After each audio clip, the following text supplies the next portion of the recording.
programa comentábamos, cómo no, la sentencia contra Alejandro Toledo.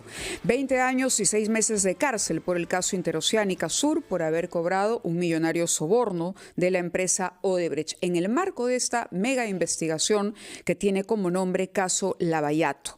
Sin embargo, recordábamos que el escándalo Lavallato estalla en el año 2016. Viene la información de Estados Unidos cuando la empresa brasileña empieza a reconocer que en efecto había hecho una serie de pagos a líderes y gobernantes en algunos países para hacerse de obras y proyectos importantes.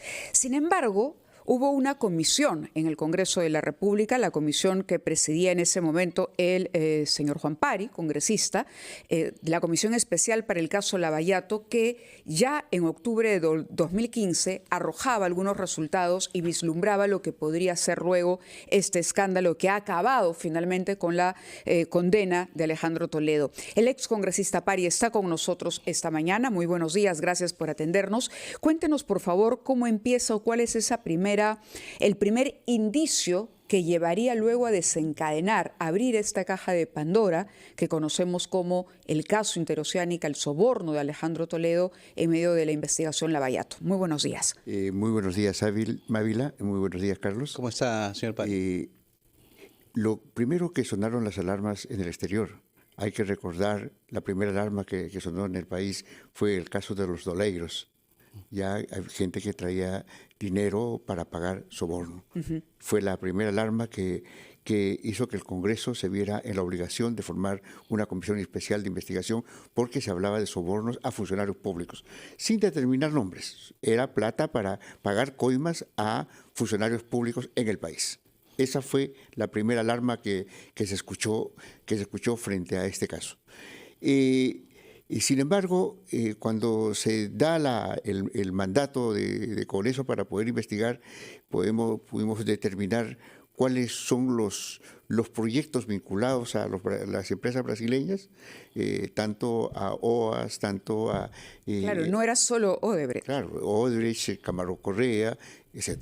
Había una pista que no iba por Odebrecht, iba por el lado de Castillo de Arena.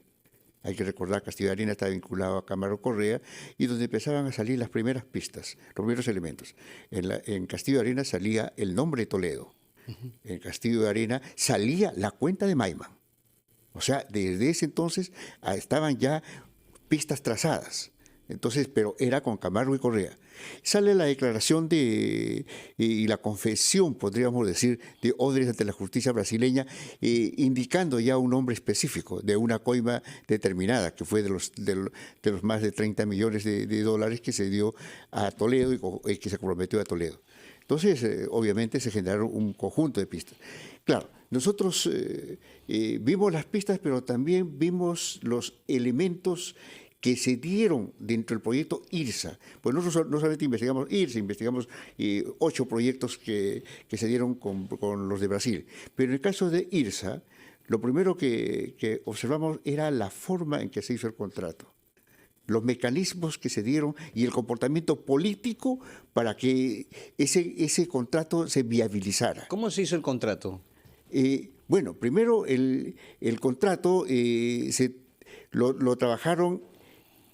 Tuvo un proceso desde la conversa en el 2004 con Lula y Toledo en el Brasil, fue Río. Claro, en Río. Y en el 2004 hubieron varios elementos sumamente interesantes, pero en el 2005 empieza a salir la convocatoria en enero.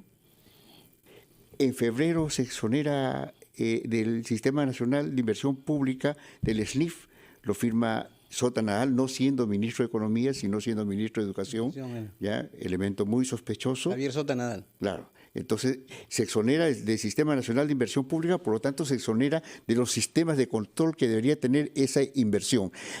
Existiendo ya avances del estudio de viabilidad aprobado. Se pagó 12 millones por un avance, simplemente todo eso se dejó a un lado y se exoneró. Entonces hubieron ese conjunto de elementos. Y lo que sucedió después ya en agosto de 2005 fue ya las cosas que realmente llamaron sumamente la atención. ¿Qué fue? Ya. Uno, la observación de Genaro Matute, el contralor, y ¿cómo se llama? Y la forma en que quisieron levantar esa observación en 18 minutos. Trasladaron desde el MEF, que estaban reunidos ahí el Comité de Proinversión, lo trasladaron a Palacio para solucionar esa observación. En 18 minutos sale el famoso informe de señor Monroy, que se convoca, gana y sale el descargo, entre comillas, de esa observación. Entonces, fue sumamente rarísimo. Y después del contrato que se dio en la tarde, los otros comportamientos. Hay una ley en enero de 2006, una ley que se aprobó en el Congreso protegiendo esa ley contratada y cuestionada. Una ley con carácter retroactivo, enero de 2006. Entonces el tema es mucho más complejo que la coima, ¿no? Claro, por todo lo que nos ha descrito, diría usted que hubo una instrumentalización del aparato estatal de pronto para favorecer los intereses de Odebrecht en ese momento, en este proyecto en particular, pero que la dirección pasaba por una disposición del número 1, que era el presidente de la República. ¿Lo podemos leer así? Y obviamente que el presidente de la República jugó un rol importante en todo este proceso, pero no es el único. Implica el involucramiento de un conjunto de funcionarios de Proinversión, el involucramiento de la clase política, de cómo protegió el proyecto de IRSA. Entonces, lo que hay que ver es que el tema va más allá de lo que dice la sentencia. La sentencia va por el lado de la coima y por el lado del lavado de activos. Yo recuerdo que cuando Toledo vino a la comisión, él dijo: ¿de qué se me acusa? Mi proyecto fue aprobado con 810 millones y después subió Claro, elevó el costo. Ya. Claro, aparentemente parece que no hubiera nada y la responsabilidad estuviera solamente afuera. El contrato es clave. El contrato, lo que denominamos nosotros, fue con ingeniería abierta, sin determinar los parámetros. O sea, podía dispararse el precio como se Claro, con las adendas que siguieron, además. Y después de toda esta situación, de todo este proceso, y más o menos refiriéndonos a lo que ocurrió ayer, ¿cuál es el significado para usted de una sentencia que es considerada histórica, ¿no?, en la justicia de nuestro país? Y esto, ¿qué puede devenir luego con relación a otros implicados en el caso Lavajato? Le pido por favor que la respuesta nos la brinde después de la pausa, unos minutos nada más. Estamos conversando con el excongresista Juan Pari, quien presidió esta primera comisión, ¿no?, nombrada por el Congreso para la investigación de aportes ilícitos de la empresa Odebrecht. Regresamos. Bueno, volvemos a ampliación de noticias aquí en RPP, el medio más confiable del país. Estamos con ustedes, Mávila Huertas y Carlos Villarreal, conversando con el excongresista Juan Pari Choquecota, quien presidió, recordemos, la comisión Lavajato en el Parlamento, la primera comisión que realizó esta investigación. Le había planteado, señor Pari, la consulta sobre lo que implica este fallo, ¿no?, lo que significa para la historia judicial de nuestro país este fallo, esta condena al expresidente Alejandro Toledo en primera instancia todavía, pero ¿cuán complejo es todo este caso, ¿no? ¿En qué podría derivar esta situación? Creo que esta es una parte inicial para usted. Sí, es un paso importante porque se condena a un alto funcionario, el más alto funcionario que tiene el país, con mucha tristeza de tener altos funcionarios complicados con estos temas. Pero en todo caso, ese es el primer paso. Sin embargo, considero de que el tema es mucho más complejo. No nos vayamos a contentar solamente con este primer paso y decir: aquí está el trofeo de guerra, de lucha contra la corrupción, y nos quedamos y olvidamos todo el resto. No. Ese es el primer paso y creo que hay que desmembrar los otros elementos. ¿Qué tan complejo es este tema, para que la gente lo entienda? Mira, el compromiso de Toledo es a inicio. Hay que recordar que el contrato se da en agosto de 2005. ¿Sí? Hubo todo el tema de defensa de contratos de diversos actores, desde el Ejecutivo, actores políticos también para defender el contrato. Hay situaciones inclusive que tema del convenio con Luxemburgo también fue pensado y diseñado para proteger el contrato. Bueno, Luxemburgo tiene ahora otro camino, que es el camino de defensa más bien, y la defensa de la denuncia que realiza Odres al Perú en el CIADI. Es lo que ha tomado otro camino. Pero hay que recordar que después crece el proyecto, un conjunto de adendas. Hay toda una estructura financiera que se empieza a implementar por los famosos repago. De los 810 millones, ¿a cuánto llega? Nosotros en el periodo que hemos investigado ya estaba llegando a más de 4.000 millones de dólares. Entonces son 5 o 6 veces más. Pero hay una pregunta que muchos de quienes nos están escuchando en este momento se harán, porque uno dice, ok, Odebrecht paga esta coima a Alejandro Toledo, más o menos el camino es sencillo de describir. Se hace a través de Joseph Maiman finalmente confiesa la ruta del dinero, Toledo hace una serie de compras que no cuadran en sus cuentas, dice una serie de mentiras como que el dinero era de la suegra, producto de una reparación tras el Holocausto, pero usted nos está describiendo una serie de problemas al interior del propio sistema estatal que contribuyeron a beneficiar a Odebrecht. En ese sentido, quisiera preguntarle, porque también ha circulado un comunicado con la firma de muchos especialistas que sostienen que se está mezclando aquí a justos con pecadores y que hay funcionarios, por ejemplo, que no están comprendidos en la declaración de Barata. Es decir, Barata nunca habló, por ejemplo, de una coima al señor Alberto Pascofón o a Sergio Bravo Orellana, y están ellos también sentenciados con 9 años, aunque con una prisión suspendida en el caso de ellos, pero los abogados han dicho, como no, entre ellos el doctor Meini y Percy García, que van a apelar.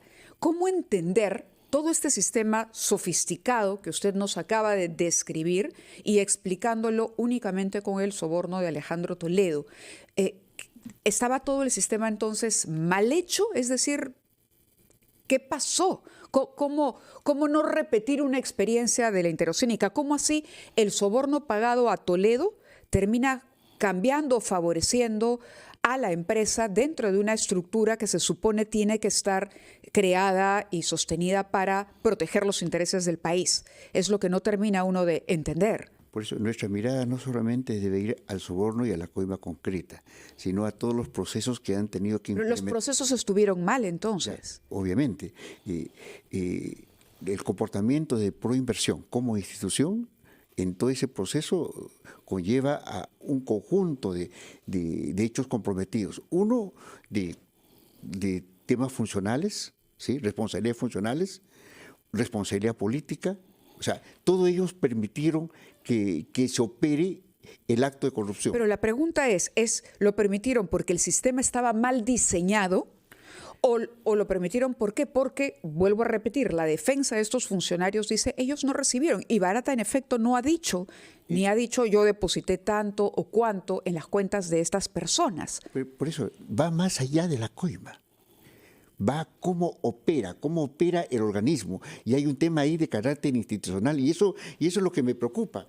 Yo, en reiteradas veces he indicado, por ejemplo, las alarmas. Ninguna alarma funcionó en ese momento aquí en el país. ¿Qué hizo el organismo o qué dejó de hacer para que se permitiera este acto de corrupción?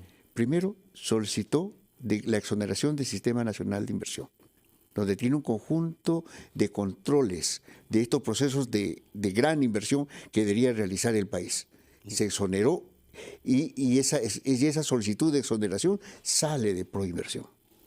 El mecanismo y la forma en que se generó el contrato, la forma en que se admitió de que Odebrecht tenga que firmar el contrato, pese a tener una observación de Contraloría, se dio en Proinversión.